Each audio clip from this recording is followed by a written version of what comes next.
Hello, everyone. This is Chase from the Nerd Shit in the Dark podcast.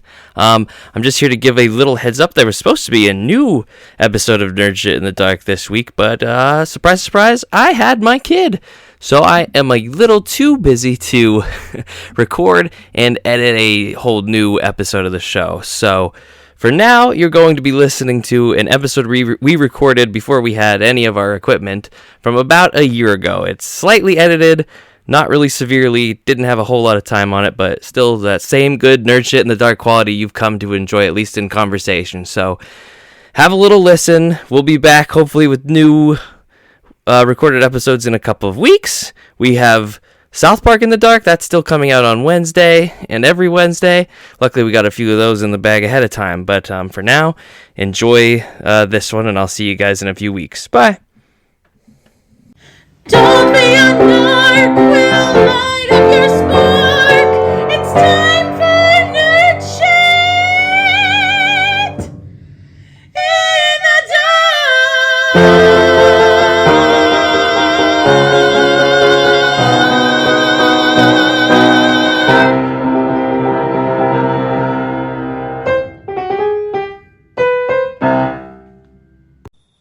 Good evening, titty slappers. Welcome back to another night of nerd shit in the dark. We are here with Chaz Skripek and Brad and Neil.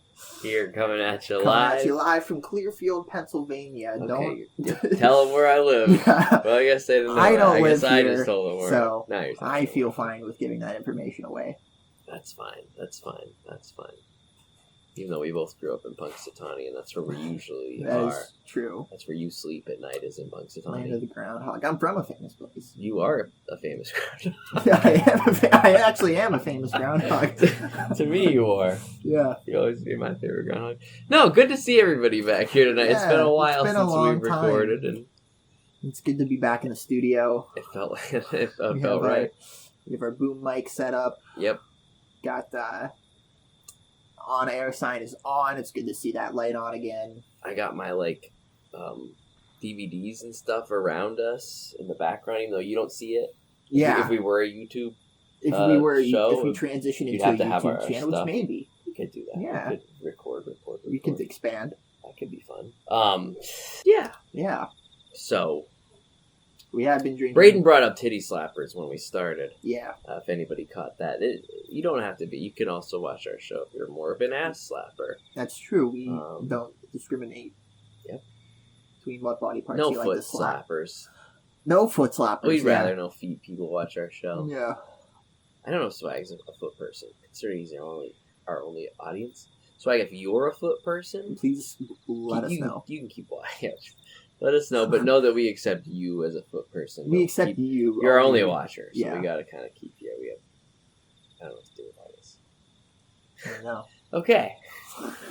Moving forward, though. Yeah, barreling on. It's been a long time since we've been a chat about most of our stuff that we're into. It's true, little tidbits here or there. You're caught up on some shit that I'm not caught up on. That's true. It's going to be a fractured show tonight. A little bit. But I think we can do a lot with it. I think so, too, because there's so much to talk about. There is a lot to talk about, and that's why I don't want to waste too much time. Even, I think a 2.5 minute intro is probably perfect, and I would just like to dive, because we got to get this part out of the way, is the new nerd shit section. Right. Do you have any new nerd shit that you're into right now? Gosh, I always need to prepare this beforehand. I can go first. You go first. You always have a better one, so it's probably best that I give you time to think, but we can still talk. I do want to talk about this subject. Definitely do. So this one isn't new specifically to me, not even at all, but it's been a long time that I've partaken in it in this fashion. So I realized when me and Miranda went on a trip a month back, we went to this bookstore and they had the Harry Potter books there, and I saw the Chamber of Secrets and the Sorcerer's Stone hardcovers, and I thought to myself, those are the only two that I don't have hardcover editions. I had the first two softcover, when they came out. I got them when I was 8. Yeah. So I'm going to buy those again. And I bought them back. And I started reading Harry Potter again. And I read through the first one in 2 days. I'm middle through the second one again. I am fucking loving being back in Harry Potter. Because it's kind of like, I know the story. I've read the books before. I've seen the movies. I know Harry Potter, but I literally haven't read Harry Potter since I was 8. The Sorcerer's Stone since I was 8. So like now I'm 30, and like it's just a whole. And the fact that I'm loving it just as much. Oh yeah, I'm typically someone who remembers shit enough that I don't. If it's a book, I got the knowledge. I don't gotta read it again. I've reread the Harry Potter series 2.5 times. The third, I got to like the Prisoner of Azkaban, my third run, and then I think I stopped for whatever reason and never picked it back up. I would be interested in reading those books again though, because they are an entertaining read the whole way through. Dude, she writes so. Like, it's so obvious to me why she blew up like she did. The way I stormed through Sorcerer's Stone. First of all, the 8-year-old me, I fucking smoked his bitch ass. I read that thing in like 2 days. Yeah. How long it took me to read the fucking Sorcerer's Stone when I was a kid?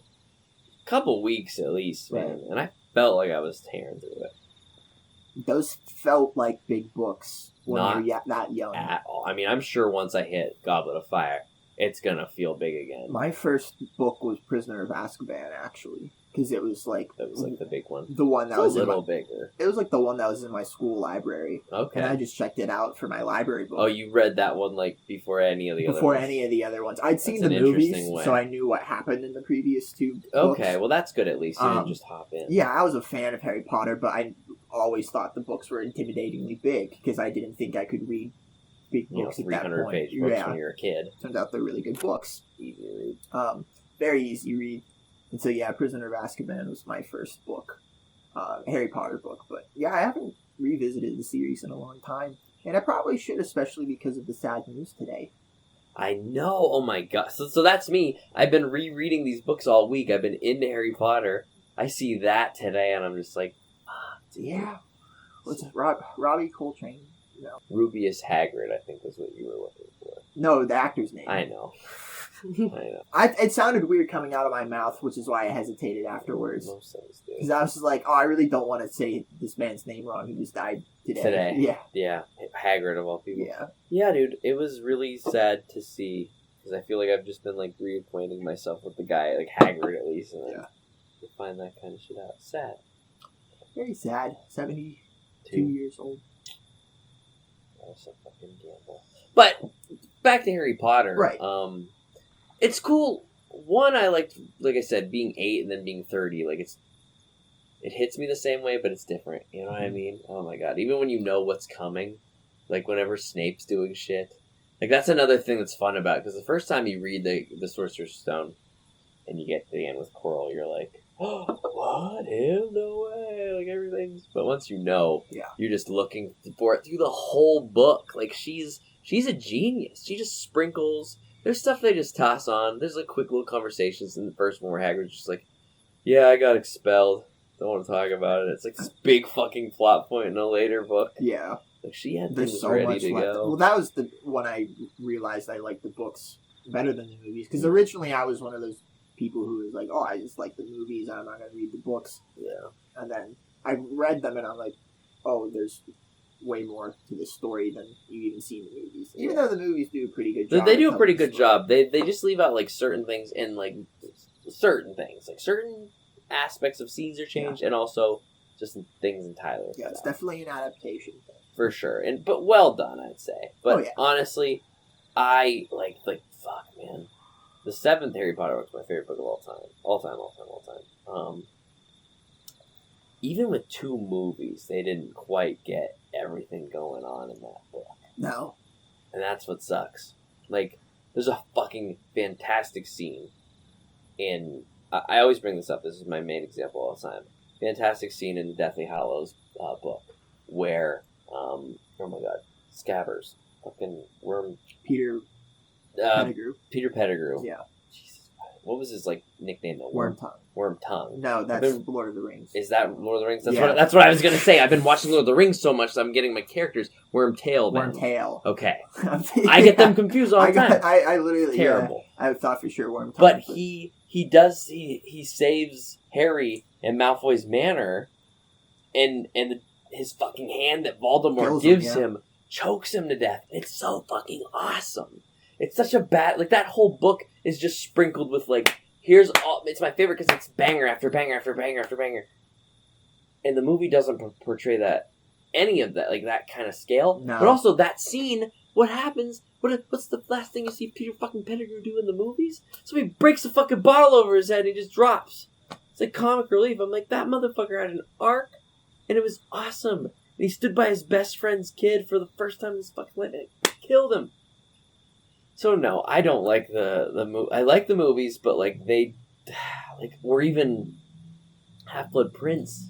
I love that book. You know what fucking Baltimore backstory you get in that book? Oh yeah. You get next to none of it in the. You get enough to like get a movie by, but you miss out on all the good shit. There's definitely a lot of sacrifices made to get those movies in a coherent story. To be fair, with the 7th book, that's a hard book to adapt to a movie with a cohesive storyline, because that book is so good because a lot of it is like just scenes between characters in camp, and it's like really stewing in emotions, and it's like, you know, you get this kind of sense of dread from the book of them being chased all the time, and you're like on this adventure with them. The book is taking no prisoners. I Yeah. remember reading, it's like 2nd or 3rd chapter in, not that far in, and Hedwig dies, and you're just like, holy shit, like it's fucking blasted by a killing curse. Yeah. Right at the beginning of the Very book, I was fast-paced. like, okay, we're not fucking around. And like that was just to get you ready. I remember reading that page like 3 times to make sure I was right. I was like, I'm fucking right, they killed Hedwig. And boy, did I not know that they were going to kill so many more people on the way through that Wasn't in fucking the book. end. Yep. It's like, holy shit. To the point where I was really, truly convinced going into it. I was like, Harry Potter could die. He Yeah. could die. Like, all signs are pointing to this motherfucker dying in this book. And I would have believed it. Insane read. Yeah, that was the first like book of that size. I was 15 years old, and I read it in 2 days. And it was the first time that I had stormed through a book like that quick. I just could not put it down. Definitely the fastest I've ever read a Harry Potter book. Even probably compared to how fast I just read Sorcerer's Stone. I would say it was the same for me. I read through the 7th book really quick. Astounding piece of work. And like that, it's my favorite book of all time. Not just because it itself as a standalone book is just the perfect. It's beautiful, but it also goes a step beyond that by being the fucking. All 6 books have like the series just it's fucking blow its load point. You know what I mean? Yeah. God, it's a crescendo. Beautiful. It goes from like a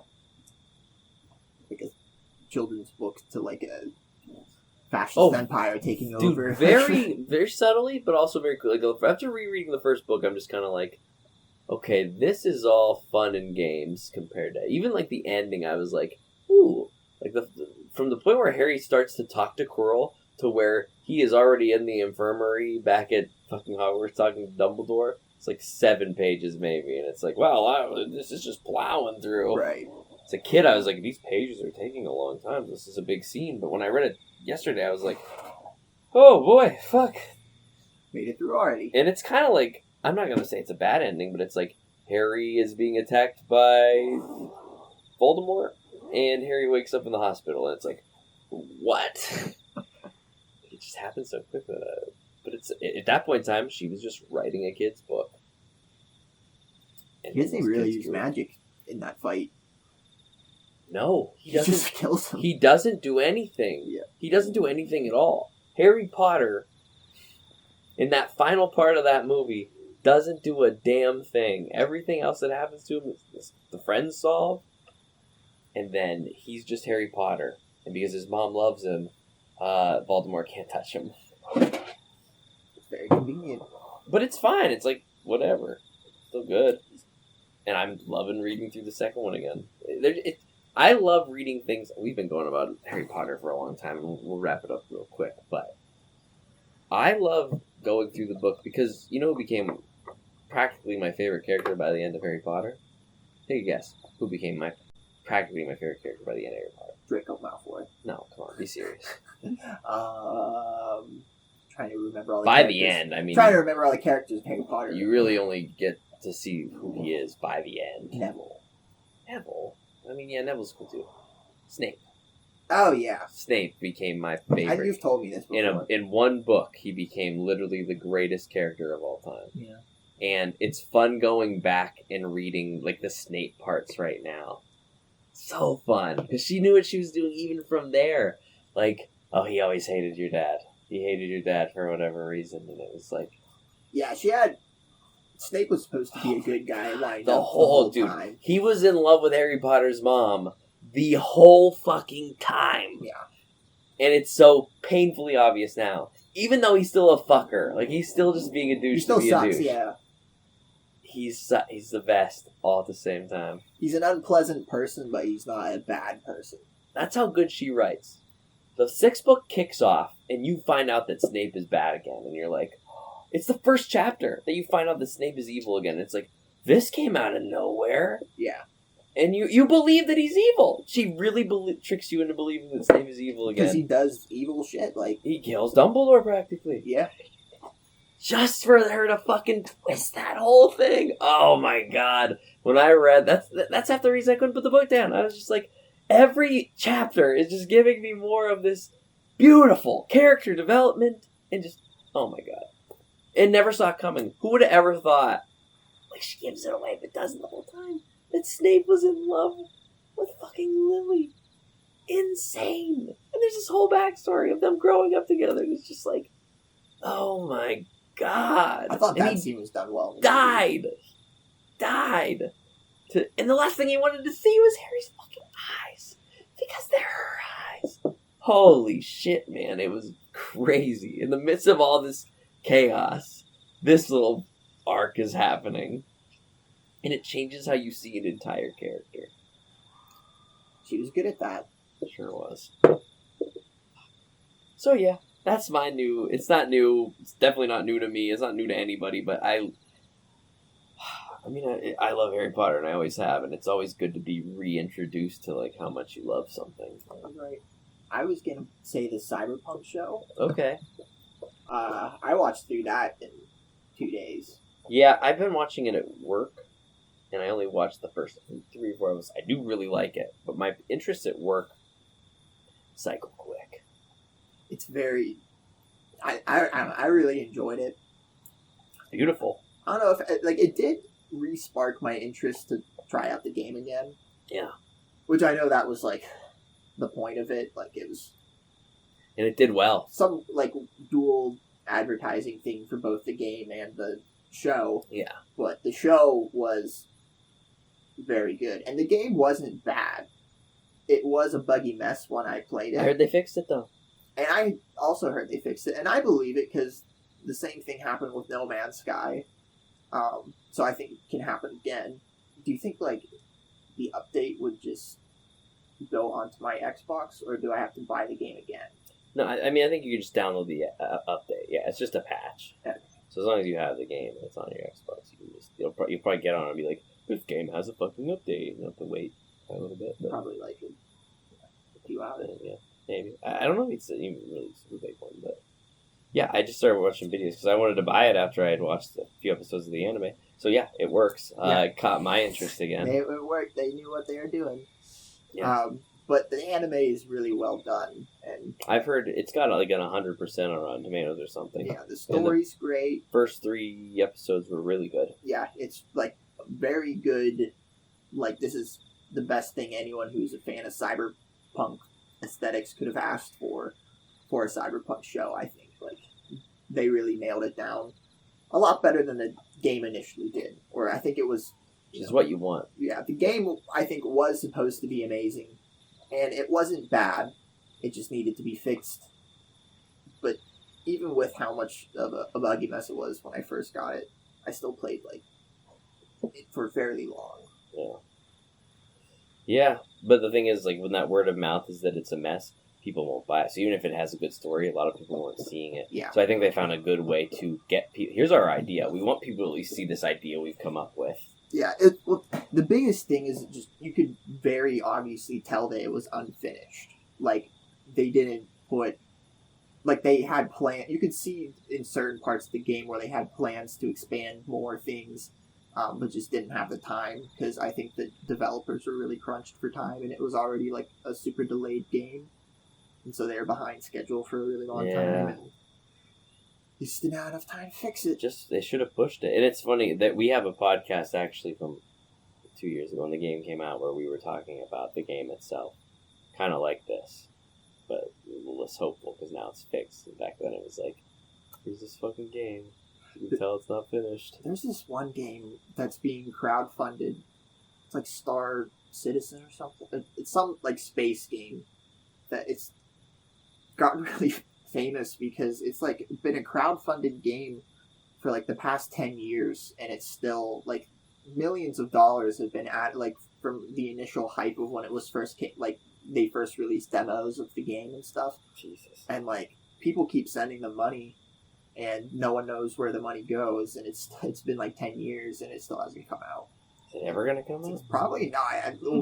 That's I think people somebody's are, just taking like a people's scam. money. that's, I remember seeing it in the news again because people are like really starting to suspect it's just a scam now because they haven't delivered any. Like they continue to take money, but they haven't delivered anything new with the game. Yikes. That's Yeah. scary. All these people that want to play a game that might never be. It's a sad thing. I felt that way for a long time with Kingdom Hearts 3. I knew it was gonna be good. Wait till you get to 13 years there, Starfield Craft, whatever you are. Yeah, I would say Kingdom Hearts 3 is one of the longest spans for a game sequel. You're telling me, man, it was half my life up until that point. But yeah, the Cyberpunk. So you haven't watched the entire thing. Not yet.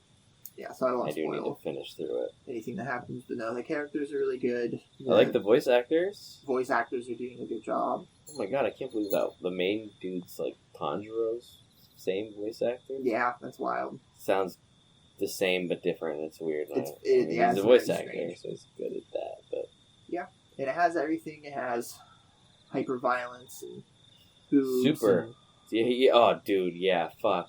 So when I first watched the first episode, I was sitting in this place. It's called the Happy Fire. And there were people there, and I had my that's headphones exactly where in. this- Thank where God. this is going. Well, the fucking thing opens to like a cartoon porn practically happening right on the screen, and I was just like, God damn it! And I like turned my fucking, Yeah, I turned my definitely volume down. I was like, people are gonna think I'm sitting here fucking watching porn. cartoon porn. Yeah. Oh yeah. Even worse. So it's Even like. worse. Like, oh, this guy is even stranger. I was like, God fucking damn it. And then it went away, so I went back to normal. In public. But then they do it again at the end of the episode, and I was like, son of a bitch, stop it. yeah, no, there's a lot of nudity in it. So, yeah, that happened. But all the stuff between that was pretty fucking sick, and episodes that followed Yeah, were the pretty good. violence I doesn't. think I like, watched just the 3. the violence continues to just escalate throughout the show.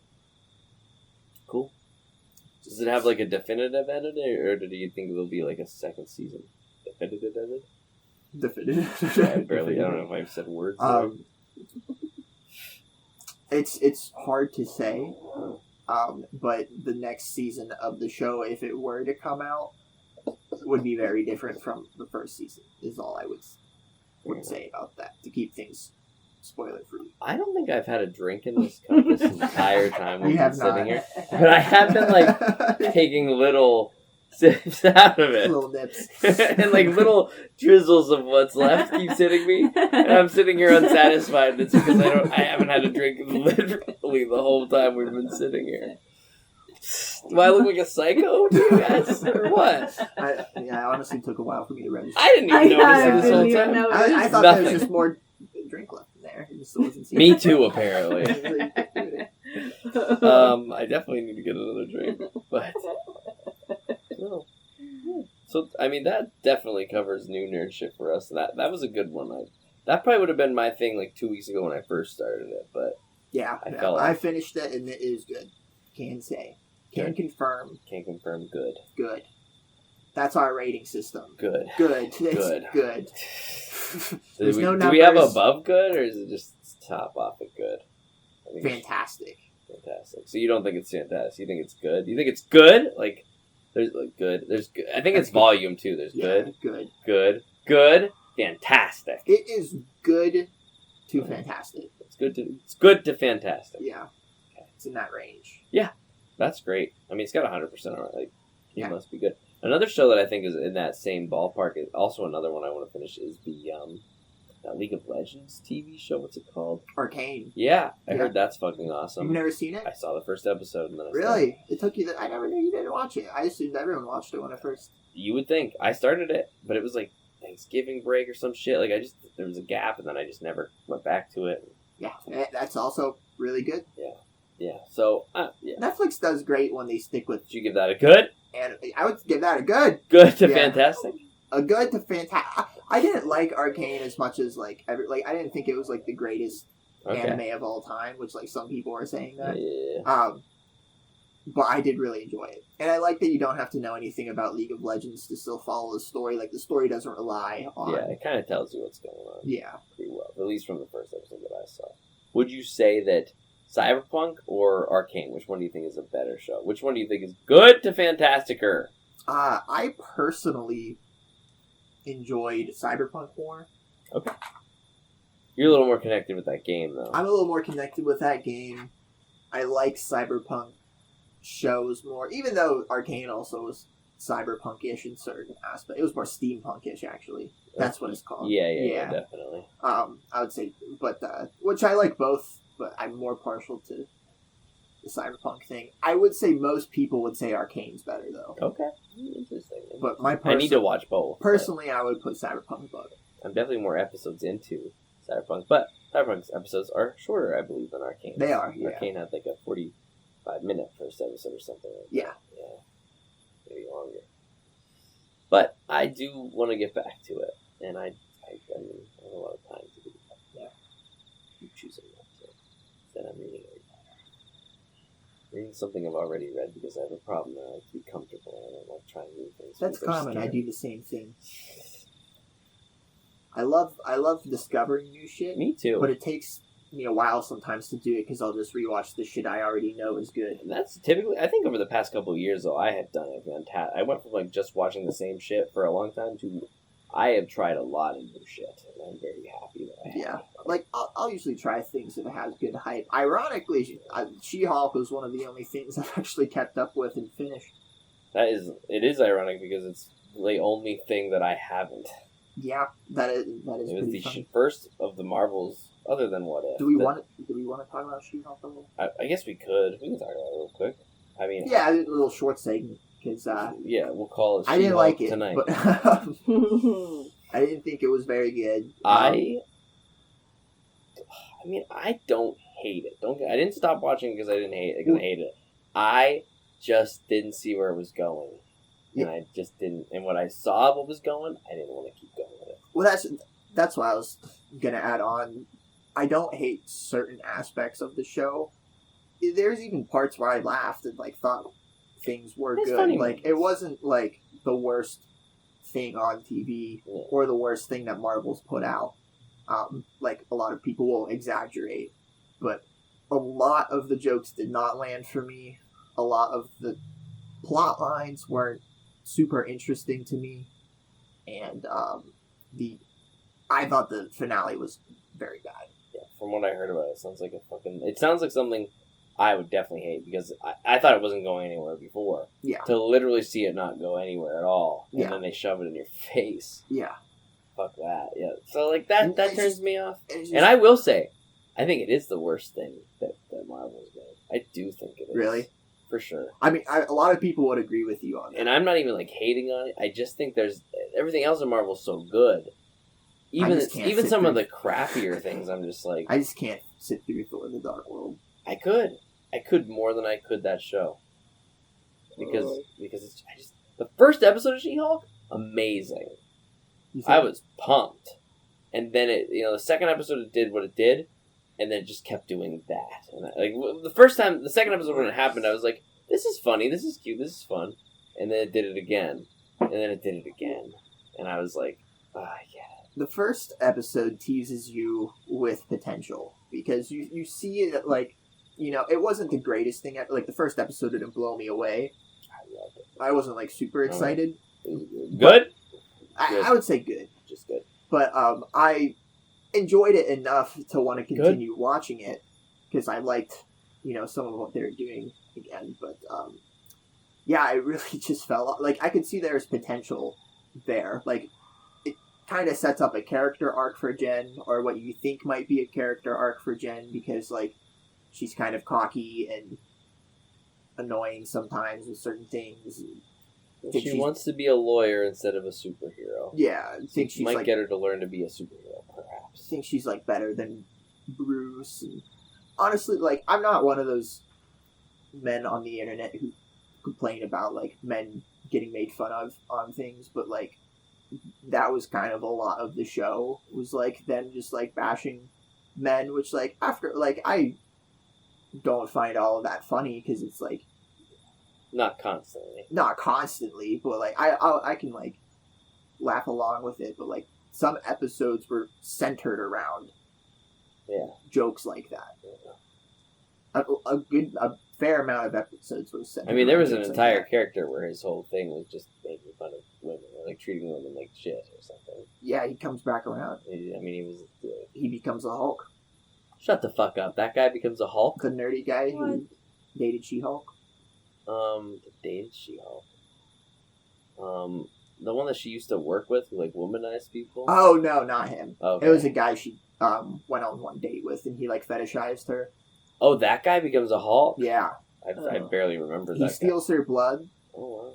And becomes the Hulk. Oh yeah, because he's asking about like her. Oh. You know that?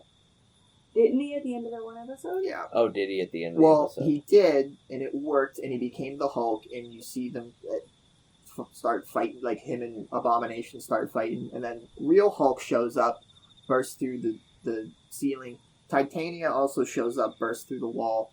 They're all fighting. And that's when Jen was like, wait, is this cool with you guys? Because this is like really messy finale. And then she punches out of the Disney Plus screen, punches into the Marvel's assembled, I guess it's supposed to be like the documentary of how they do the behind the scenes stuff, and then like walked to the writer's room and asked the writers what were going on. And apparently those are the real writers, or at least some of them were the real writers of She-Hulk. And she's like, this is like, they're like, superheroes have to have certain story endings, so like you have to fight a big bad guy at the end and stuff. And she's like, can we just not do that? And so they're like, okay. And they delete the Todd Hulk. I think the guy's name was Todd. They just delete him? Yeah, they're just like, alright, we're not going to do this anymore.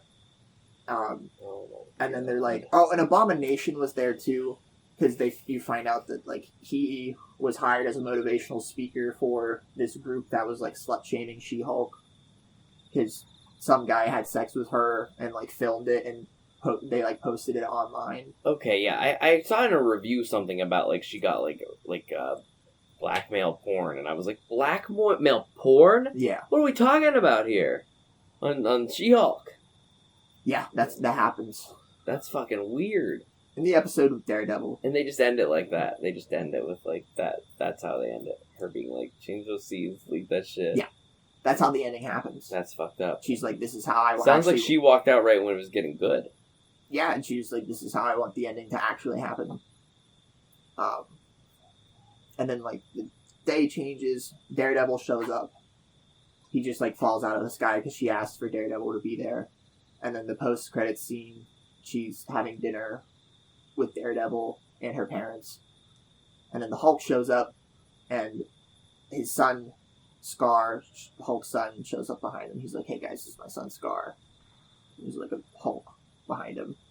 Like a younger Hulk. He has a son? He's a son, apparently. His name's Is Scar. that even real? He's a Hulk. Yeah, Did no, anything in She-Hulk really happen then? I think that was a post-credit scene. So it was connected to the larger Marvel. Is her fucking jumping out of the... Is her jumping out of... That was in the movie. That was in the Thing scene. I guess. Is that... I don't know. Oh, I forgot. She goes and sees the robot named Kevin. You find out he's a robot. They imply it's like Kevin Feige. And she like bursts in to like find Kevin Feige. And it's actually... Gosh, smoking.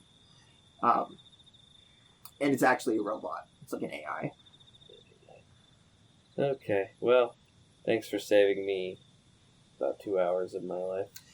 Yeah, I didn't think it was that good overall. And I wanted it to be good. Like, I never want to watch something that's bad. No, I went into She-Hulk the same way I go into every fucking Marvel show. Let's see And what there we were got. jokes that did make me belly laugh, and they were jokes that did That's not the make thing. me laugh. There at all. wasn't a whole lot of. There were jokes that made me laugh.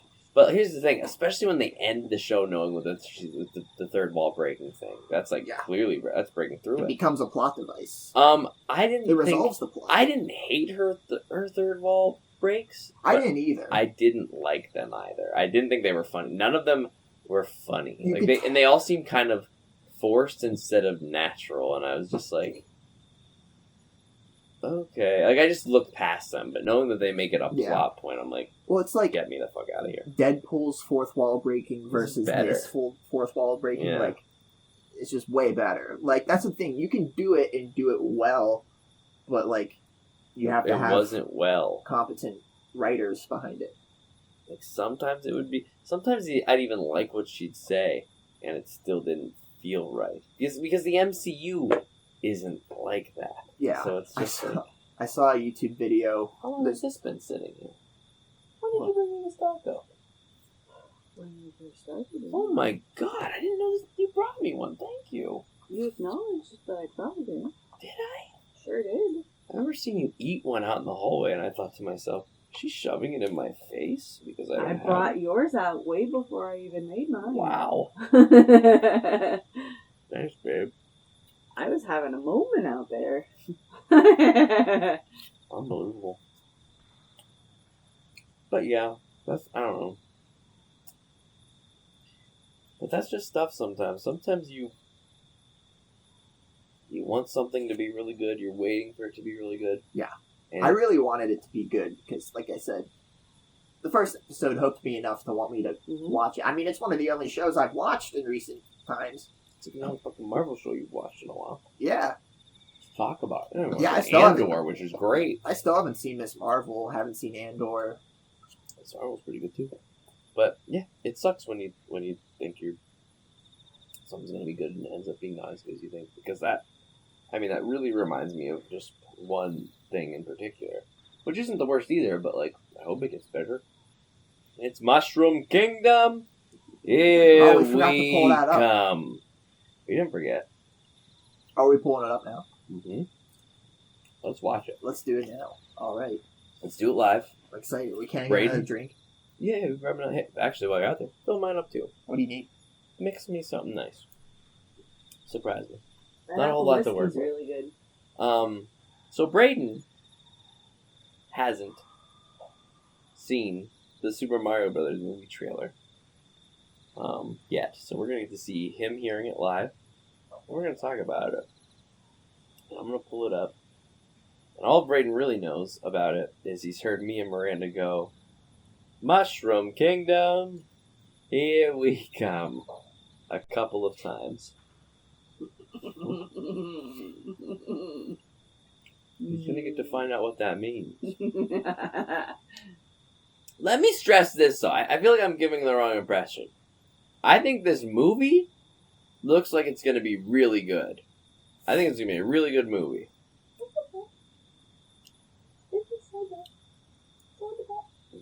What it becomes, we'll see, I suppose.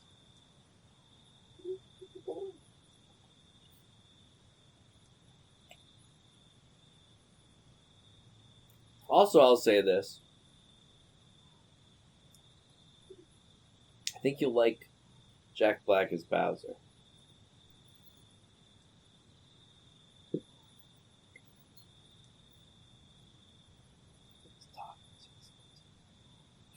Such a fool. There was a taco there the whole time.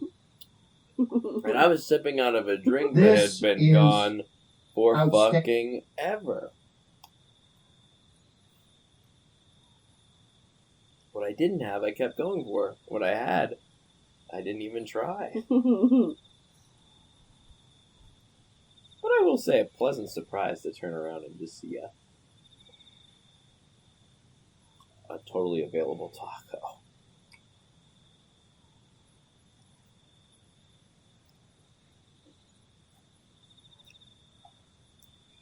better hurry up, Braden. You got fucking dead air out here making yourself a taco. What am I supposed to do with these people?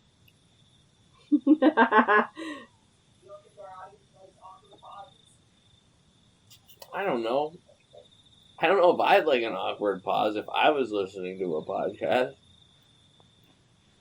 You've watched it on Taste Buds I'd while be- they go like grab something out of the cupboard, like some fucking natural peanut But it just butter so or happens something. to be like episodes that I'm watching that I like. If I was just listening to that, I'd be like, "What is going on?"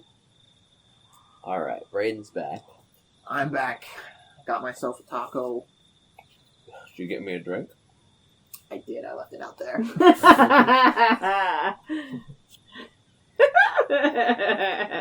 Almost there. Thank you for the drink. I do appreciate it. If you hadn't have Got made distracted with making my taco. Completely forgot about the drink I made. one. How selfish. All right. Appropriate. So here we go. Live Super Mario Brothers trailer. See what you think. I'm excited. Yeah, I am too.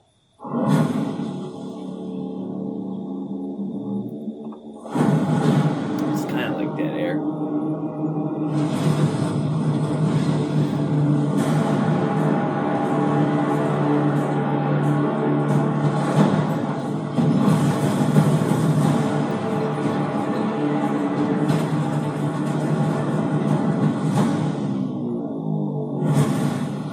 Behold, the king of the Koopas!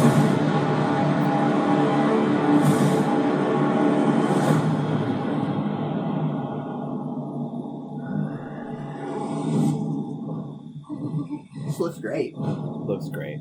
Open the gates!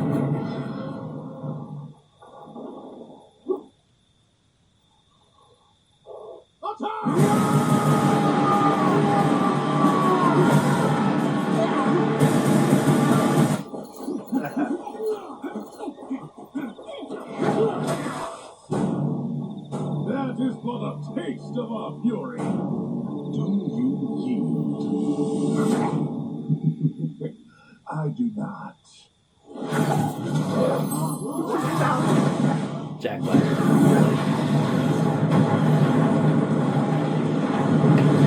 He's doing a good evil I voice. finally found it. Now who's gonna stop me?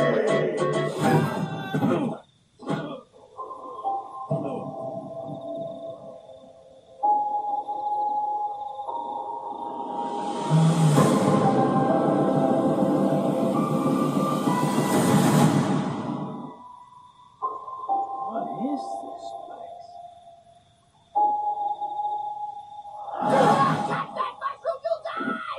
I'm sorry. That was perfectly fine. Come on, Mario! Mushroom Kingdom, here we come. Who says that? Wait, it's not done yet. I mean, it's pretty much done, but there's a nice little end to it.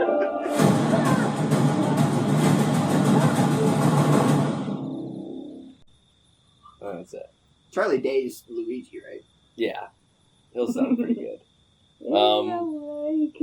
So, okay. I mean, it's the floor is yours. I'll just go off of you. This is your live. What do you think?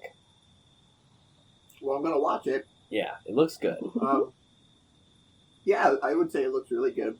The animation. What'd you style. like about it? Yeah, there you go. Let's start with that. Well, it looks really pretty. Mhm.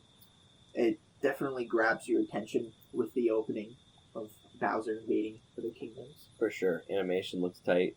Comedy. Bowser's. with the battle, but it's still serious. Yeah. It's You got can that, t- like, kind of kids' movie humor that Kids is movie funny. humor, a lightish tone, but still like, Mhm. you can tell that there's a story going on here. Yes. And it made me more interested in the voice actors. I thought Jack Black was doing a good job. I didn't even know that was him, because he's actually doing a Kind of voice. sounds like Idris Elba at the beginning. A little bit, yeah. I couldn't tell who it was. I knew it was someone also really famous. Yeah. But I couldn't remember. Yeah, he did a really good job. I saw you smile Yeah, when Mario spoke for the first time. I did. Because it's Chris Pratt and I couldn't pick up exactly what kind of accent he was doing. Not when he says, "What is this place?" That's pretty. That just sounds like Chris Pratt. It sounds like Chris Pratt, but even then, there's a little. It almost sounded like a twang at the end, like a country. What is this place? Like almost like that almost. Okay. Like, okay, what was that? I need to hear him talk more, but they're purposefully not showing us their voices For sure. because that's the draw, is to get all these people you wouldn't expect to voice these characters, but maybe they'll do a good job. And I don't think he's going to do a bad job. Well, what do you think of Mushroom Kingdom? Here we come. Okay, so was that his voice? I mean, that's Chris Pratt doing Something. What accent was that? I didn't even think that was the same Mushroom actor. Kingdom. No, it's his voice. It's just. I thought that was the Toad guy saying that. Oh no, the Toad guy had like a really high voice. Like, don't touch that. I was like, that doesn't sound like Chris That's Pratt. Chris Pratt. You want to hear it again? Yeah, I would like to hear it one more time. All right, hold on. That smile that you started to have when he spoke. We'll do the "What is this place?" What is this place? Yes. Catch that mushroom, you'll die! Oh, I'm sorry. That one's perfectly fine. Come on, Mario! Mushroom Kingdom, here we come. Mushroom Kingdom, here we come. Is he trying to do some kind of racist Italian accent? It sounds kind of Brooklyn. Like I'm walking here. Like an Italian Brooklyn accent? Yeah, kind of. Yeah, I think he is. Because isn't that what Mario Sure. is? I mean that would be the voice, I suppose. They're Italian plumbers. Mario would, I guess, just wouldn't have. expect it to be Chris Pratt. Well, I think what gets me the most is it's just like he didn't try to make his voice higher. He didn't. I don't know if you remember this, but like a year ago, and it's been all the talk of the town. The Chris Pratt was like, "Listen, we've really been working on this Mario voice. Like, I think we come up with something like you've never heard before." It's definitely something. And it's I've just never Chris heard. Pratt's voice, though. Like he didn't do anything. Like, that's just him, but he's doing accent. Like there's no.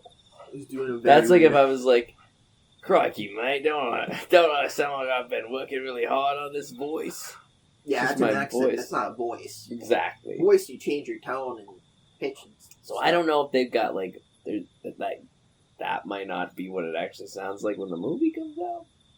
Well, I have to see more. They have to They see. definitely. I mean, Yeah. as soon as the cast was announced, I'm like, all right, like that's gonna be weird, and I want to see it. Yeah. Um, I think everybody do really good. Actually, the rest of the cast I like quite a bit. Mario, I mean, I liked Chris Pratt when I first heard it. I will say there's going to be an adjustment period, though, if he's going to sound just like Chris He's gonna Pratt with an sound- accent the whole time. like a weird Brooklyn Italian accent. Mushroom Kingdom, here we come. I You mean- know, he had to have like voice actor coaches with him, and like, Oh, yeah. You can't even... Here's the thing. I think a lot of people are attacking Chris Pratt, but I don't think it's Chris Pratt's fault. I think who's ever directing this movie is like, you gotta... Like, they told him to sound like that, you know what I mean? Yeah. And then gave it the okay. It's not his fault.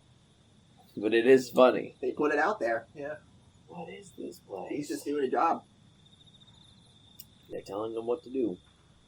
for sure. So, I mean, I don't know. Yeah, I mean, I hope another trailer comes out soon. I do too, but I honestly wouldn't count on one coming out soon, which Yeah. sucks. Because there's a lot of build up to this trailer, and I mean, it's a fine trailer. It's a fine teaser. Yeah. But man, it felt like we were gonna get like a full blown like trailer when this was, because they put out the poster. We had to wait for a Nintendo event. Yeah, because you get like the rough idea of what the story's going to be like, but still don't really know. Like once the real trailer comes out, nobody will ever watch this again. That's what a teaser is. Was that Luigi going into a mansion at the end? I mean, it looked like he was going at least into like, not like a Luigi's mansion, but you know, like they go into mansions in Super Mario Brothers. Like, Yeah. so it looked like he was going into one of those, which is definitely also a poke at Luigi's mansion. That's the most famous game he's in. The best game Luigi's in specific. Say say the best game Luigi's in is probably Super Mario Brothers, but Well, yeah, not counting but Mario just a games. Luigi game, yeah. Because those are Mario games, but just Luigi games carried That's by his game. the weight of Luigi's name Yeah, alone. Luigi's Mansion's top. for sure. I don't even know if there's that many Luigi themed games. There's like 2 or 3 Luigi's Mansion games. Good spin-off. I mean, yeah, it's very popular, very fun. Yeah, so I can't wait to see the movie. Yeah, it will definitely be an interesting experience. That's all I can hope for. Yep. Doesn't have to be the best thing in the world, but as long as it entertains me. I think when I go see the movie, I'm just gonna scream, "Mushroom Kingdom, here we come!" Just charge into the theater. Yeah, you didn't expect that. No. Even when you did the voice, I was like, I can't Well, say it's that like- silly. Yeah, it's kind of spot on, don't you think? Yeah, that was pretty good. You actually did spoil it. Yeah, but you didn't think you were being spoiled by Because I had anything. no idea it was coming. Yeah. So, we'll see. I think it comes out in April, so I believe we'll probably get another trailer. It'll be 2023, probably sometime next year. Do you think it sounded good or bad? Would you say good or bad?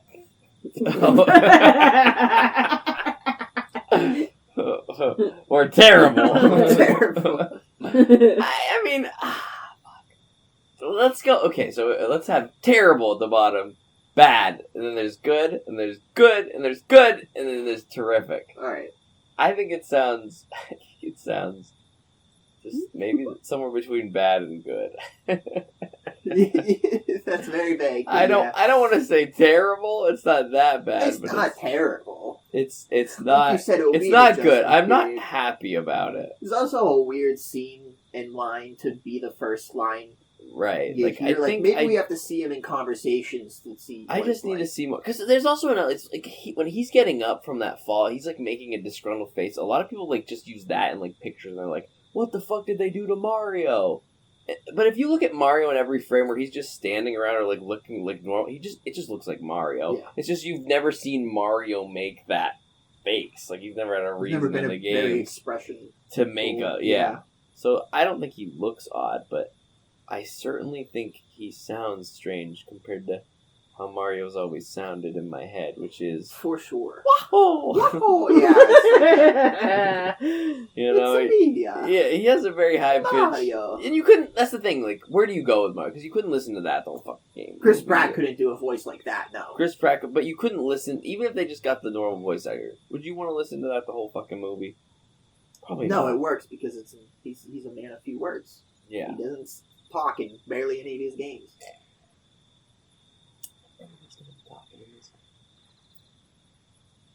And it's a movie, so I hope he does.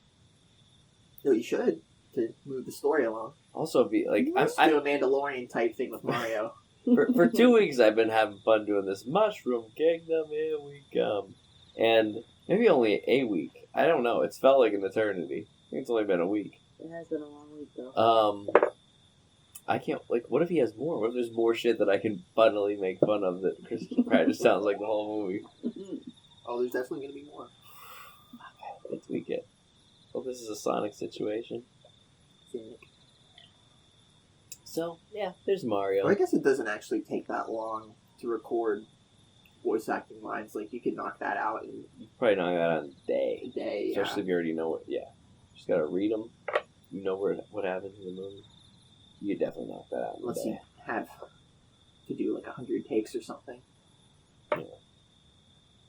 They might. Mushroom Kingdom. Here we go. Why don't we go with Mario's famous phrase, "Let's a go"? That's the craziest part. It's Mushroom King. Here we come. At least have it be. Let's go. Or here we go. Like, Right. go. Come. Mario's never said that. And he has a catchphrase that means basically the same thing. That is true. That's Let's easy. go. That's an easy miss that they did there. They could have And really. that's what gets scary, because if they missed that, What else did they? could miss? they miss more? We will see. I guess. We'll see. Clearly, all these celebrities had faith in the project to sign on to it.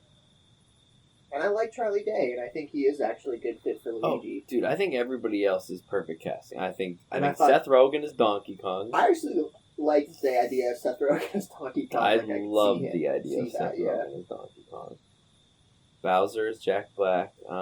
I don't really have a thought on Anya Taylor-Joy, but like, sure, works with Princess, whatever, fine. Yeah. Girl voice is all the same. Wah, wah, wah. Bitch, whine, complain. Good old boy humor. This is guys and my betrothed, who I got to make me some food. I'm the fucking worst. No, we love women here. And I don't know who else is in the cast, but good cast. Yeah, Jack Black's actually doing a voice too, Dude. but his voice I wasn't like caught off guard. Like I said, I didn't even know it was Jack Black at first, but he's doing like a evil lord voice. Oh yeah, it sounds good. When he started speaking, I was just Just- like, That was my main concern when they hired a bunch of like real actors. So, Yeah. like hire voice actors. Like voice actors are much better at the job, and they often don't get paid as much or get as much work as regular actors. So don't put regular actors in jobs that should be for voice actors. yeah. But if the regular actors can actually also voice act, because they're two different art forms, then that's fine. But not every regular actor can also voice act. No. Case But- in point, the What If show. True. Yeah. People were really making fun of But- Sebastian Stan for this. I also think that the people that they got for this have proved that they can voice act They too. can, yeah, So it's like, yeah. thank They God have they some did. experience. Yeah, they didn't just pick some schmo because, like, yeah, Jack Black has voice acted, Chris Pratt has voice acted. Yeah. The Lego Movie fucking rocks. Yeah, it was really Seth Rogen has voice acted. They've all voice acted, which is good. So they could have hired, fucking some shitty ones. Come April, we'll know. it's good. I hope I love it. I mean, hope I it's really. good. I won't lie. Just like the poster, and even this trailer in a way, like got me Mario pumped again. Like I watched some game and film theories about Mario. I started playing Super Mario. Like, yeah, I mean Super Mario World for the Super Nintendo was and will forever be the very first video game I ever played. Like, it is the game that got me. Mario is the reason I played video games. It's a lot of people's reasons for playing it. Yeah, it was a lot of people's first game. Exactly. And to some, whether it be the original ones, I was born in the Super Nintendo era, so that was my first game. And Mario, and I mean, for probably the first fucking 20 years of my life, you could say video games and Chase Skripek are a very synonymous duo. They go together. I don't play them as much as but I used to. That's what I did. Play video games. I forgot to tell you, I actually broke my Switch because I got ginger ale all over it. There's like a glass of ginger ale that I had. I forget why it was in glass, and I knocked it over, and it like went straight onto my Switch, and like it was fine at first. I was in the middle of playing something, and like I was like actually in the middle of a match, and then I'd cry. it's like the screen went dark, but you can still faintly see what was going on in the game, and then, like the volume was messing up, and then it just died. Ugh. But good news is that I got a new Switch at Walmart, and it's actually the Yeah, the OLED. the big Switch that I can play on my TV now. So it's been a huge upgrade. Oh wait, you had a Switch Lite. I had a Switch Lite. That's So did nice. you get the OLED or did you just get the Switch like normal Switch? I couldn't even hook it up to the TV. I just mean now because there's the new Switch like OLED version, and then there's like the Switch that I have, which is Oh, I just, don't like, know the difference. the generic CD. You probably would. You probably have one like mine. I just bought the one I saw at Walmart. It was like Switches. Yeah. They had them right there, and I'm like, yeah, I want one. one now, bitch. Yeah, and it's so fun because I've played games because I found out a lot of the because I'm having problems with my laptop. I don't have a really good laptop right now that can play good games. I can use the internet on it, but it crashes whenever I try to play any games on it. I found out a lot of the games I wanted to play on my laptop are on the Switch Marketplace. Oh, dude, the Switch Marketplace has so many games. Actually, I was surprised at how good the Switch Marketplace actually was and how many games they had available. But I've been playing Payday 2 and Ark Survival. Oh, yeah. Switch has so many games. It has such a variety. It's such an I'm so glad I got the bigger version because it's such an underrated console. Well, I don't know if it's underrated, but it's pretty popular. The Switch?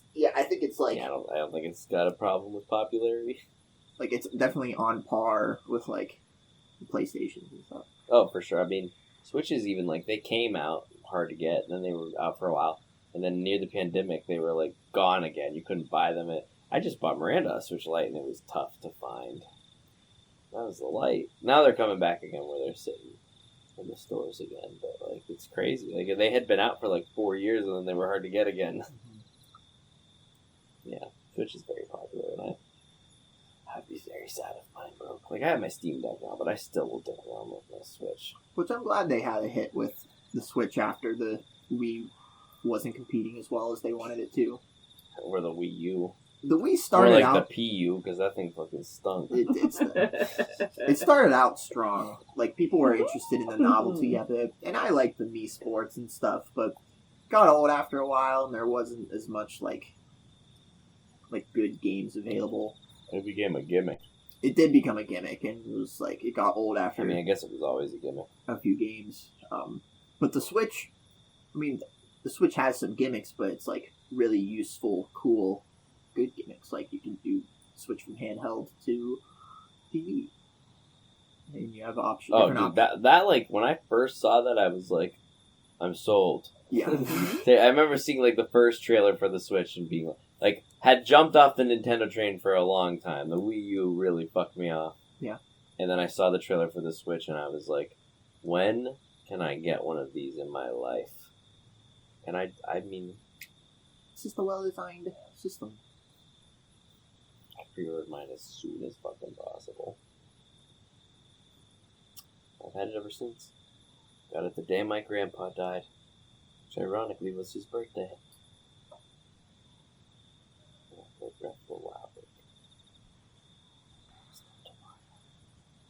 For my grandfather.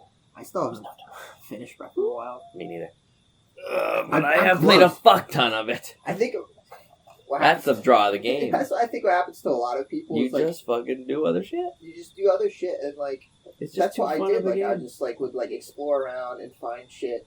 I could go have trouble doing Zelda level puzzles that are now open world level of difficult, or I could just go fuck around in the woods. Yeah. I'm gonna go do that. Yeah. And I'm close to the end. I have all the Divine Beasts. And it's literally just storming Hyrule Castle now. But you don't wanna? I don't wanna, because I don't really care for it right now. I've already been to Hyrule Castle many times to loot shit and find, what are those little Korok seeds? Because those are fun to find. Mm-hmm. And I've also been trying to find... I got most of them, but the photo memories to unlock the flashbacks, you have to find that place in the world. Oh, yeah. And take a picture of it. Mm-hmm. Yeah, and that's another thing. There's so much to do with it. Bro, I haven't finished it either. Yeah, I want to finish it, but part of me also wants to restart it. Dude, it's a great game from beginning to end. You just build yourself up to be the super strong, coolest Link that's ever been. I loved when I found out that shield defense thing. Did you get that? Probably not. Did you do the Divine Beast quest? Yes. And you got the special powers, you got. Oh the yeah, resurrection okay. I do know what you're talking about. Yeah, they're cool powers.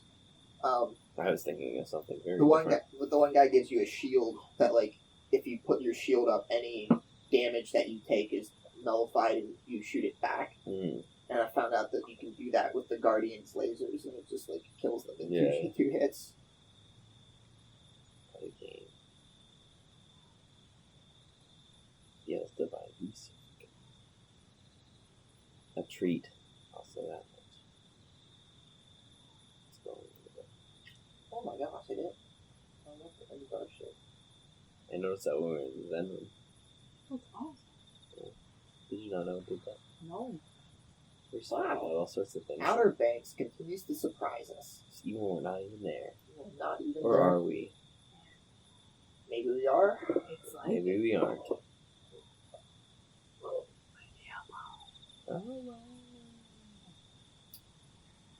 Oh, it's like slime. You just want to talk about Chainsaw Man at all? We could hop around. I want to talk about a lot of the things that are out right now. What? Whether or not you or I have both seen them together. For instance, I mean, we're watching so much shit. I mean, I just want to take a quick dip into Star Wars for a minute and say that I'm really digging Andor. I heard it's good. It's really good. It's almost next level. Like, it seems Really? like not. You wouldn't expect that to be the show that is the best. I feel like I've compared it to people on many occasions to being like, this is like as close as Star Wars can be to Game of Thrones. Yeah. It's political, it's adult, it's interesting, it's just like so tightly written and very character involved. Boba Fett almost felt too Disney-ish. Yeah, Boba Fett had its ups and downs. That's the thing, they all have ups and downs. Andor has just felt like it's gotten better every episode. Boba Fett just felt really like Disney Star Wars. That's fair. Rogue One doesn't feel like Disney Star Wars. That's the thing. This movie feels This is similar the to show. Rogue One. Oh, yeah, it's the same guy that's making it. Yeah. But it's almost like, I think like this is how I kind of see it though. It's like when Star Wars came out, you get the first Star Wars, and then Empire comes on. It's like a little more of an adult. Yeah. It's like fucking like it's like we went from Sorcerer's Stone to fucking Order of the Phoenix in a movie. The Return of the Jedi is my favorite Star Wars movie, but it definitely takes a step back and is more kid than it is adult. It doesn't continue. And that was when Star Wars popularity was like at its peak, because people were going crazy for it. So that's when a lot of George added different like the Ewoks and different elements to that to like and sell. Not a bad thing. No, It's my favorite Star it Wars worked. movie. It was my favorite for a long time, and then as I got older, I liked Empire better. Andor kind of goes in the direct. I think it's like where Empire was going. His level of like darker, more serious tone. Good. Like for fuck's sake, the first scene of Andor, takes place in a Star Wars themed brothel. Really? And they're not even subtle about it. You're just in a brothel. You're in a sex place. Yeah, they hardly ever mention sex in Star Wars. The first scene, Sex is never Andor really goes been an into a element. brothel. There is like, it's not a sex scene, but there in that same like first two episodes, like it's clearly these two characters are into each other. This girl just came over. These two are gonna fuck. Yeah. They don't show it, but it's like heavily implied, Which- and like that's big for Star Wars. Which I don't mind that, and even though like oh no, it's sexual elements have usually stayed far away from Star Wars, it fits for the universe because obviously those things would exist.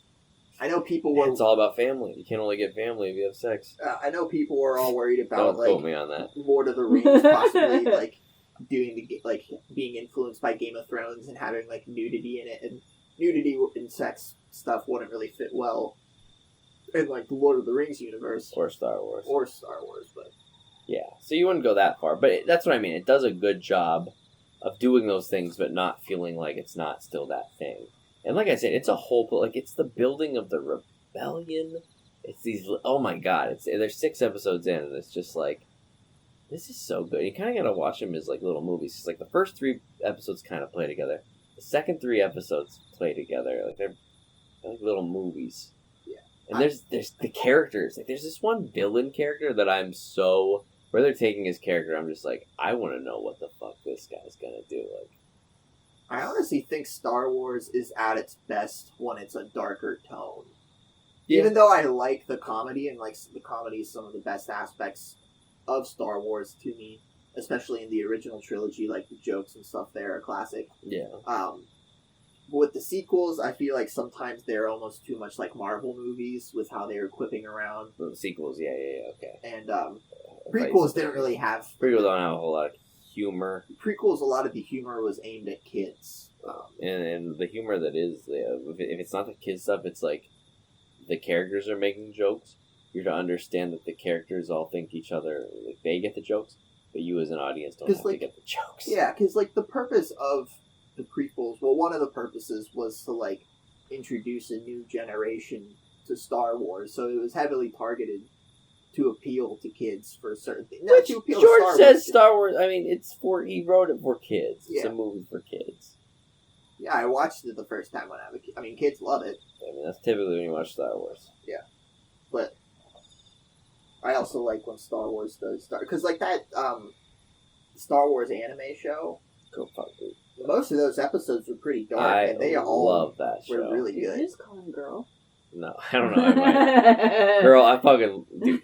Star Wars Visions to me, is like the best Star Wars shit that's come out since the original trilogy. Same with Clone Wars, although Clone Wars Clone does, Wars is does good, well with balancing comedy, but it's a show about war. right? So, like, there's a lot of dark elements in it. When and you it all have to works stick to well. canon, that's what I like about Visions. They don't. They just tell a Star Wars story. Like they get the. Star Wars-esque stories. Like, We're gonna get to this, but that's how I watch Visions. Is kind of like how I watch Rings of Power. Like, is it canonically correct at all? No, but is it taking the stuff that I like and doing something fun and cool with it? Yes. yeah, it's Middle Earth. I love Middle Earth no matter the context. Even the Hobbit movies, which like I don't enjoy nearly as much as the Lord of the Rings movies. But you were never gonna.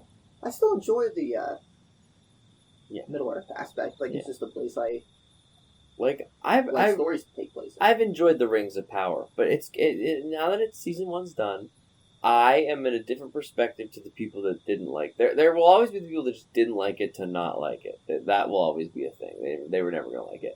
But the show definitely gives a lot of things for people that know about Lord of the Rings and Tolkien and shit to be displeased a about. lot of easy targets.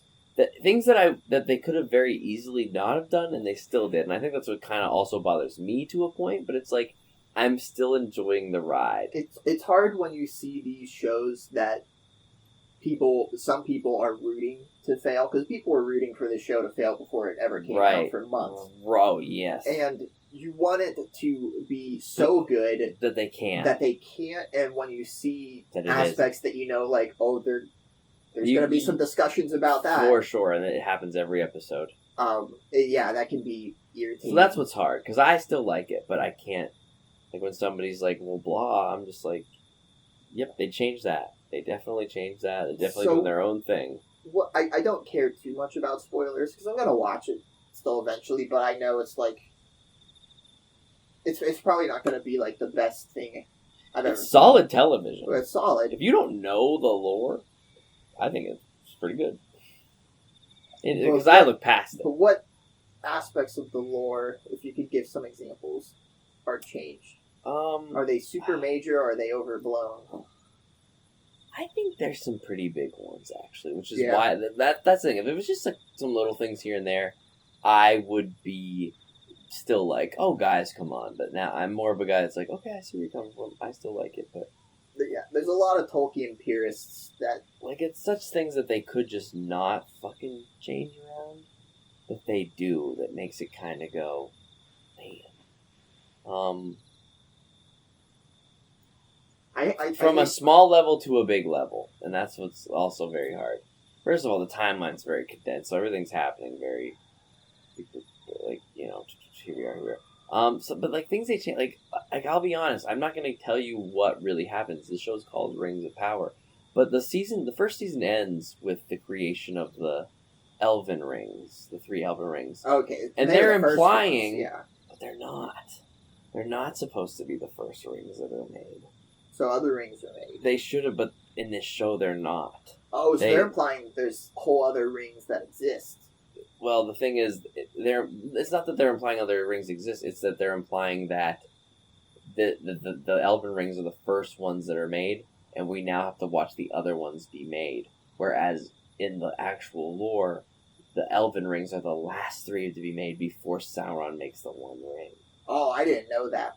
I'm not it's been a while since I've read the Silmarillion. Exactly, and it's not a big deal, but if you know, you know, and if you know, for me, like, for instance, when I watched the Aragon movie, I'm like, wow, they butchered that fucking book. So it was men first, dwarves second, and then elves that were all made. I think it might be dwarves first. For dwarves first. But I know that elves is last. And it's first. And it's like, it doesn't bother me. The show makes a good enough reason why it needs to be happening this way. But, there's that. There's a character that is Sauron that you find out in the finale that I think the way the show played it was really so they well. show Sauron. Oh, we're fucking sure. But the thing is, like Sauron? but he's not disguised as Anatar, which we already know is who Sauron becomes to deceive the elves into tricking them into making the rings. Oh, he looks like a different person. He's not an elf at all. He's a person. He's like a human. Right. Oh yeah, I've always seen depictions of Sauron when he's in disguise as an elf. It's because he is. His name is Anatar, but in the show, that's not the case. Wasn't he something so like they Gandalf? changed that. He's like on the same as rank well. as Gandalf. He's like in the same... They're like angel-like beings, kind of. Correct. I've always described them as like angels and gods. I think an angel is a good way to describe They're like Gandalf. Angels were like the second rank. And Sure, yeah. I think it was the Valar and the Maiar. Gandalf was a Maiar. Gandalf is a Maiar, yeah. And so is Sauron. Yes. And so are the Balrogs. Or were. They were Maiar. Were, but they're corrupted. Yeah. Same with Sauron. Sauron's a little different. Sauron might actually be Valar. I have to look on that. That's the thing. It's so fucking rich. Because Morgoth was a Valar. No, I think he was a Valar too. Like a god. Yeah. And Sauron was below that. Correct. Sauron was his second in command. And he was similar rank to Gandalf. Yes. Like Sauron was. And they kind of play on that in this show too. But that's what I mean. Like, they change stuff around that doesn't need to be changed. Is that guy Gandalf? I don't want to tell you. I'll spoil you. So it is. I don't want to tell you. I feel like if he wasn't, you'd just say he wasn't, though. I don't know. Because he could be anyone then, and I want to know. I'm just going to tell you I don't want to tell you regardless of what But they definitely seemed like, from what I saw, they were making it out to be like this guy. You might want to think that he could be Gandalf, but he's so different from the Gandalf that we don't. It's just the way I don't want to ruin, because I just want you to watch it as how I watched it. You know what I mean? I don't want to tell you anything. But that means I've already told you some stuff. Gandalf is in this somewhere, because if they hit him, wouldn't you say they kind of go into like how he's similar to Gandalf? Yeah, I would agree. We already talked about this. He's mentioned in some capacity at least. Right. So he, as a... Well, let's just say this. If he is Gandalf, then that's another thing that they changed that they didn't have to, but they still did. One of my biggest pet peeves with adaptations is when you make unnecessary changes without any real logic behind it. Yeah. Like Percy Jackson's were very notorious why those movie adaptations were so bad. Because a lot of the changes were like simple changes that were easily done. Like, I know the Annabelle, I forget her name. It's very like she's a blonde person, and you just dye a person's hair blonde or hire a blonde actress, but they got a brunette. Oh yeah, it's Alexander Daddario. Yeah, and people were like, "What the fuck?" And then they did dye her hair in the second movie, but by then it was always like, "Well, why? Like, why not just cast someone who looks like the character in the book?" And that was just a minor one, but there's a bunch of things that like. Well, if they're gonna get the look of a character wrong, then what are they? What aren't they gonna do? Right. So, I mean, that's the thing with the Lord of the Rings. Then is there are quite a few changes that could have just not been made, and I'm just choosing to look past them. But I accept that people can't. I heard the Durin and the Elrond stuff are still good. Dude, It's like the best part of the show. It's the best part. I've of the heard show. that like the actor who plays Durin is like carrying the show, or like from the people who didn't like it, they said they also. He's certainly one of the characters that has the most character. One of the best actors. Acting. I mean, I think everybody's a fine actor. It's just his A lot of- character. Dwarves in general, when you think of Middle Earth, are just more fun They're funner, characters. more fun. So it Like, is more yeah. fun to watch them. And the Hobbits are too. I think the Hobbits are great. Like the Hobbits, a lot of people talk like that. That's their least. Like they hate when it cuts to the Hobbits. I've I'm heard a just like, lot of people shitting on the hard. I love it. I'm like, this is Yeah, this they're is really what. nice. Okay, Yeah. before all of this other shit got made, Tolkien made The Hobbit. Yeah. Like, Lord of the Rings is Hobbits doing shit. So when Hobbits are doing shit, I'm like, this is the most fucking Tolkien thing I've seen. Slight. They tangent. sing at one point. I love it. I cried. Did you see the Mr. Sunday video about the Lord of the Rings sequel? I did. I watched it last It night. was pretty interesting. I hate that it just kind of ends. Yeah, you never finished. It was interesting, but like it just ended, and like there, you know what I mean? Well, I'm it was like, also like Tolkien. he didn't finish it. Didn't Nah, finish it because yeah, he didn't think it would be an interesting I story. get that, but it's just like I felt like I wasted 12 minutes of my life by listening to that video and being like, I thought it was Yeah, interesting to standard. see his thoughts on what Middle Earth would be like afterwards, especially with the hobbits, of how they basically go back to living like the Harfoots. I'm glad he chose to stop though and not put that out and not be a thing. Like it doesn't count. No, that doesn't count. No, it's not canon, none of it. Because like I think all things need to know where to just end. And it ended And in it a perfect ended in the perfect, space. like- And there's like a lot of cool writings and stuff that kind of flesh out Middle Earth, but none of it touched the core story. It just fleshed out more of the world, Yeah, exactly. which Lord. But I don't need to know what happened next.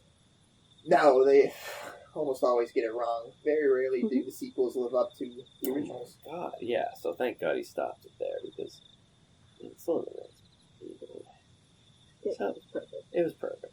And this show's fun. It's got some nice color. It's entertainment. It's entertainment, and I like it. It's stuff that I like. Even though I get that they've changed a lot, but as long as it's the first season. I think there's at least 4 seasons left. See what they bring. See what season 2 brings. A lot of shows don't even get good until their 3rd season. So it's like, let's see. Maybe they just needed to fuck Though around. unfortunately, with the days of streaming, a lot of shows don't survive past their first season if it's not good because they'll get Yeah. It's mixed just in. Well, such an unreal expectation. Luckily, yeah, which is come terrible. on. But with with this show, Amazon bought it. Amazon's making it, It's the and, most expensive show ever made. and Amazon's putting it out. They spent $1 billion. They're not going to cancel it. No, they are invested. They're Like, going to keep doing it whether people fucking like it or not. Yeah. So, whatever. I'll watch it. I'll make my opinion when it's over. It took for Game of Thrones to get through its last season for me to be like, well, that sucked.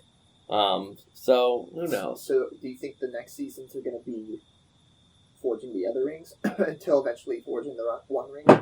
I'd say. Well, I guess we'll see. And we'll I guess see, like, the fall of we'll Numenor see. and stuff. They could change. I mean, it's not like we've seen men with rings or so. For all I know, those rings are already around, but the Yeah. show hasn't showed them, and it kind of made it seem like that the elven rings were the first ones being made. But I don't know. But I still like. I still like the twists. Is it assumed that the elven rings are the most powerful next to the one ring, or are they all kind of comparable? I think, yeah, I'm pretty sure that the 3 elven rings are more powerful than the other rings. I don't think the dwarves can be overcome by their rings. That's why they didn't turn into ring raids like the men. They were overcome by their greed. Yeah, I don't think it had that effect over dwarves. It was more so Whereas it did with men. the attributes of their race overtook them. Well, yeah, basically. And like the elves, they made theirs to kind of help them. So like their rings, they have like Galadriel still has hers, and I had to look into this. I had forgotten. So today I asked my Google. I was like, who has the 2 others? who has their? And it was like Gandalf, Elrond, and Galadriel. And I was like, I didn't even think they had them. So I had to like really look into it, and like they do end up with them. Like Gandalf gets it. Eventual holder. And Elrond eventually gets it, but the original 3 ring of the elves. It's Galadriel, Yeah. but then it's Gil-galad. The king. Yes. Yeah.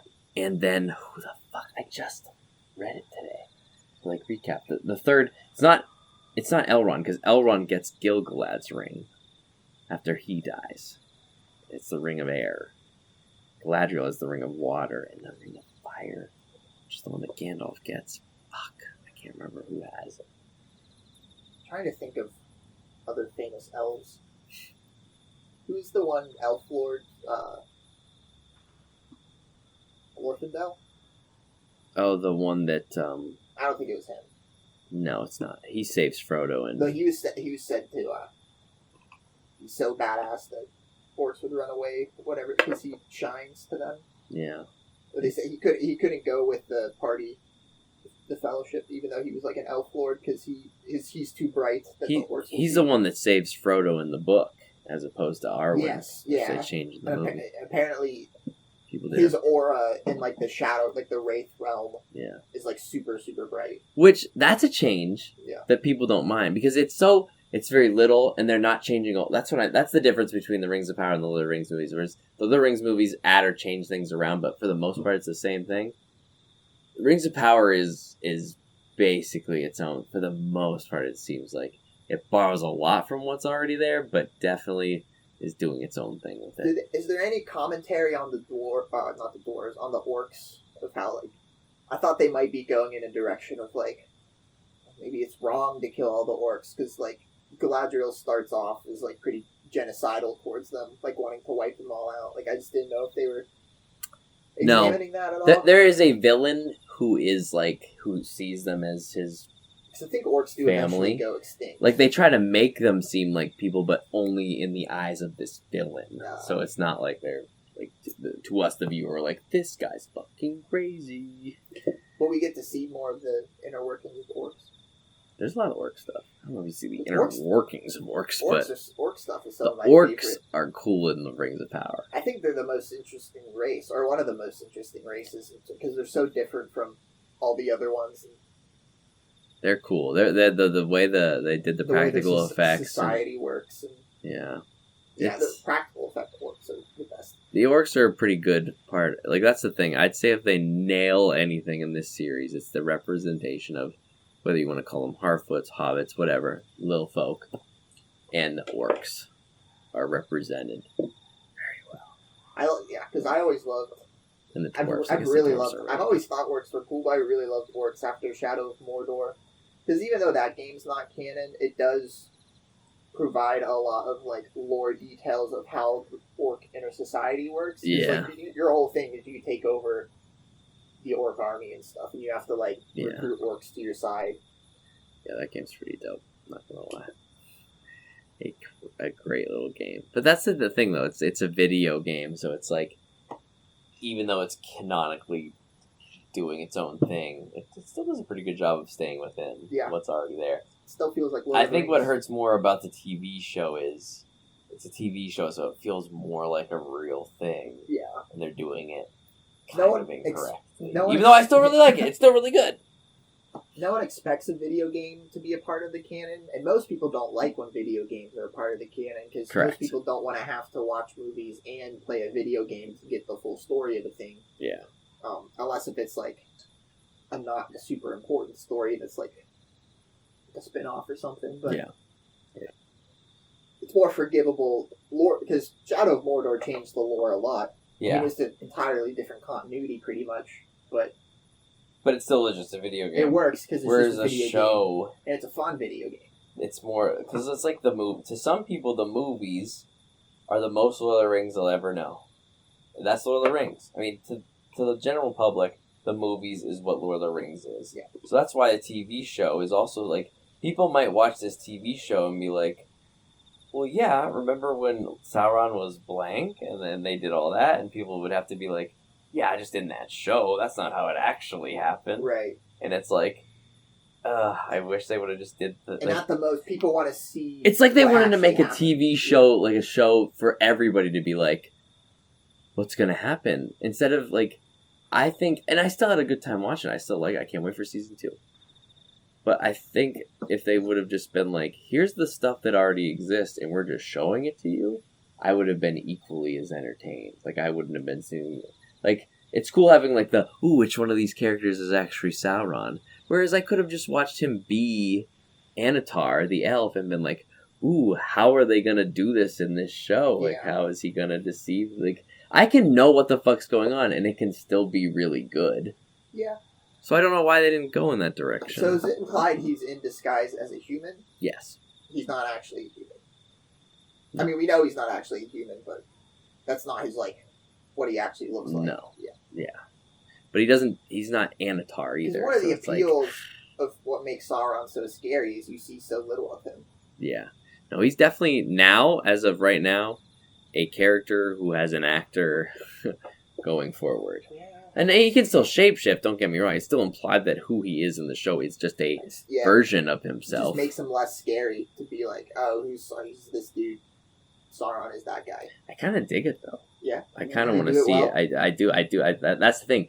Even though I don't like that they changed the canon, I'm liking what they're doing, and I want to see where they go with it. I mean, I am interested to see I like the character. what he's like as a character, because he's not really a character in the movies. No. He's more like a force of nature that they have to avoid, but he doesn't really have a personality. He's that already you get- defeated by that You point. you get little tidbits of like what he's like, and you just know he's an evil lord. He's an evil guy, I can't believe I finished this drink again. and that's really all you get from him. He's smart. He's evil, and if he gets his power back, we're fucked. Yeah, he's gonna kill or enslave everyone. Yes. And now you're kind of getting... And that's the thing. Like, if this character could have just been Anatar, but was the same person characteristics-wise, I'd still be just as interested. I think of him as Sauron is very interesting, and I want to keep seeing where it's going. Is he a good actor? Well, he's a good actor. I think he's a good actor. And I think the way they're kind of going with it is what they do with my favorite type of villains is they kind of present that Sauron thinks that he's helping Yeah. Middle Earth. He thinks that he's saving it when he's really the Let's worst. Put it under his control. Exactly. Yeah. And he doesn't see the difference. And I think I really like that perspective. Yeah. And he's still a deceiver. And at one point the character's like, think of this as a gift. Like, he helps the elves out at one point. It's before the reveal happens, and he just kind of is like, think of this as a gift. And you're like, holy fuck, that guy's Sauron. Yeah, that is one of the biggest character traits that is really known of him, is that he's a deceiver. And a gift giver. A gift Because his giver, gifts are what he uses to deceive. and control people. And they do a good job with that. That's what I mean. They do a really good job of giving you this Tolkien feeling that they grasp the idea of everything that's going on, but they want to take their own run at it. And I guess I can respect that. Because I like it. And I mean, it's a must-see. Every fucking Friday morning we've woken up at 6 o'clock to watch this goddamn show. just because you want other people to watch it and like it, and you know, any kind of ammunition they give trolls will backfire. That hurts. It hurts to see, because it's like, even though I like it, I can understand why people may not. And when it's in the hands of the worst people, what are you to do? Like, I've watched a lot of people that have reviewed this show that liked it at the beginning and are now just like, really just don't like it at all. Shitting on it. God damn it, fuck. Like, I've lost people along the way, even though I'm still really liking it. But we'll see. That was a great segue into Lord of the Rings. We really Was flew into that. But that's that. I mean, I can't really go into too much without spoilers. right. I think Definitely we've gonna done- watch it. I'm gonna finish I it. think you should, and I'd love to hear your thoughts. I'm always wondering what to watch. I always remember I have things to watch and then I forget. I recommend I just watch that. Give it a see. You liked the first 2 episodes, I did. so see if you like the rest. Is there anything else that's on right now? Like, I feel like we very well donely covered a lot of like what the fuck's going on. Right.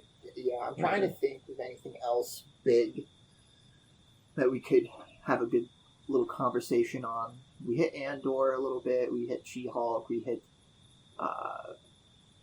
Lord of the Rings just now. That's mostly everything that's Most going of on. it, I mean, we yeah. talked Cyberpunk. We talked, That's not anime related. yeah. So, God, I feel like there was at least something. I mean, we talked the Mario movie.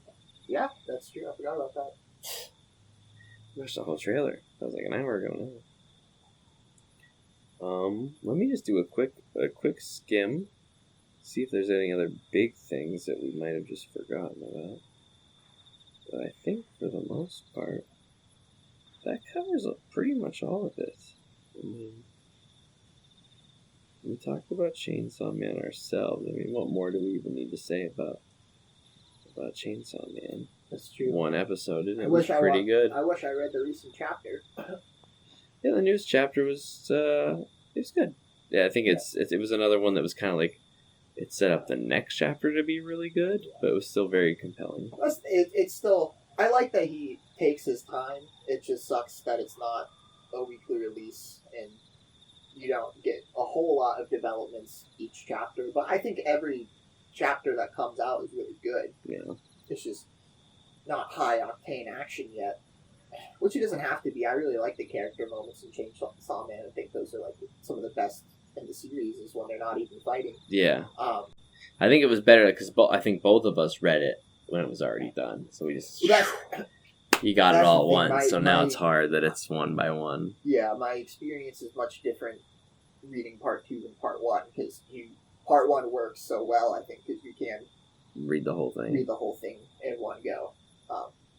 And I'm sure part 2 will be the same once it's finished. I mean, each chapter in itself is very entertaining. Yeah, you can just tell, like, we're it's in harder with the 2 weeks slow in between it. Setup phase. Like, we're building everything up because it's a brand new character, brand new story. When they hate you with stuff, it's like, that one bitch was just like, I'm gonna massacre the whole school, or whatever she said. Like, I murdered somebody yesterday, and you're just like, what? Like, it just comes, like, it's, very well done. Very well done. So yeah, I mean, we'll see. Let's see by spring.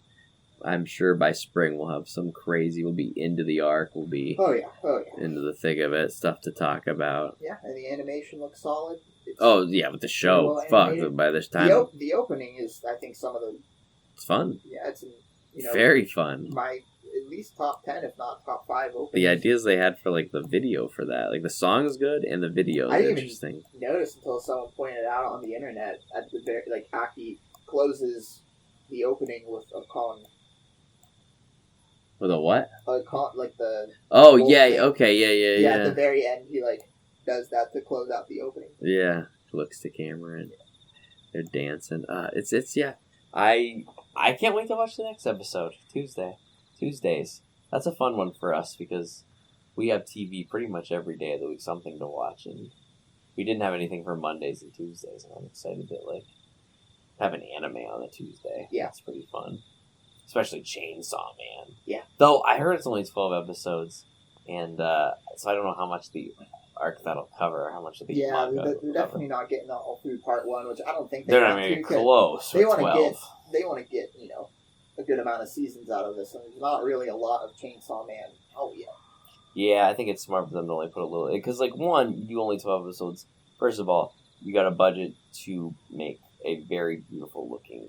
It stays good looking if you keep it 12 a season. So higher quality per episode. And honestly, at this point with my anime, that's what I want. I want it to look good. It doesn't have to be 24 episode seasons.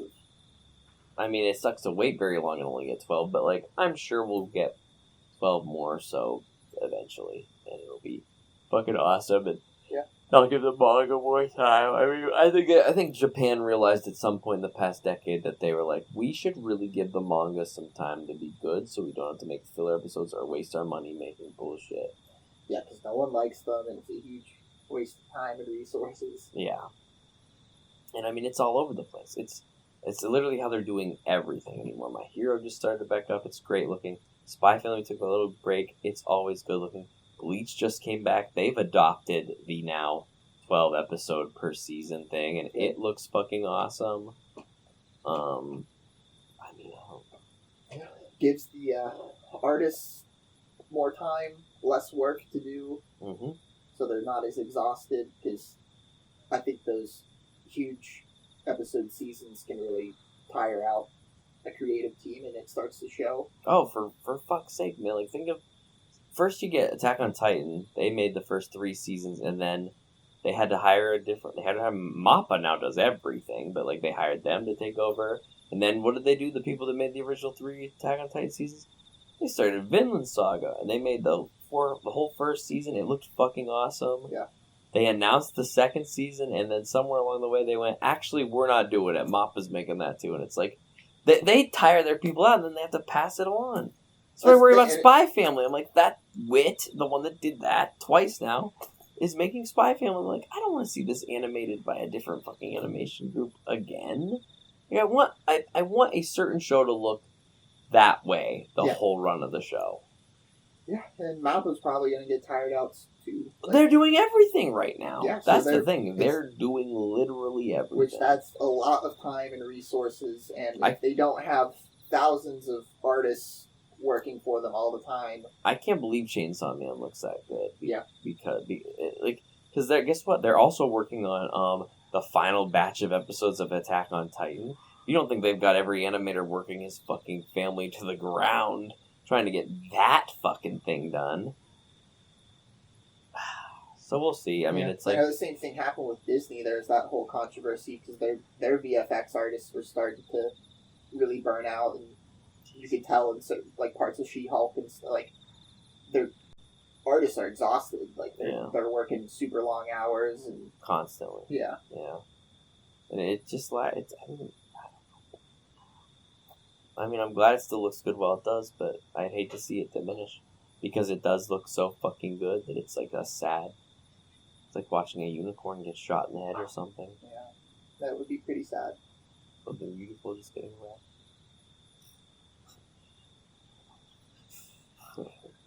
On that note, I don't know. I think we covered a pretty good chunk of everything nerd shit, and I think we can tie this up in a nice little bow. Yeah, I think so. Hour 40. I think that's a good. We talked about a lot of stuff. And do you want to talk about One Piece? I mean, we talked about One Piece earlier. I think you and I could just talk about One Piece. Yeah. Yeah. I think of it this way. Swag's not going to listen to the One Piece section. That's true. Swag's our only viewer. And we did have a good conversation with it earlier and hit most of the points of what's going on. Was there something that you had brought up that I said we should talk about? Maybe it was Rogue One we were going to talk about, and we did that, so never mind. I think that's... Yeah. Alrighty. Well, titty slappers. I forgot. That's where it started, motherfuckers. Titty slappers. Or ass people. Or ass not people, everybody. Too, but not foot people. Or you know swag. what? You know, we're not just... Except for swag. We're not just for guys here, you know?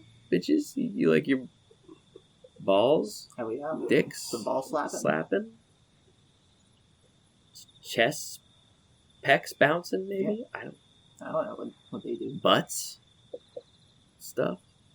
No. I don't know what girls are into because I'm a straight man. So, we'll see.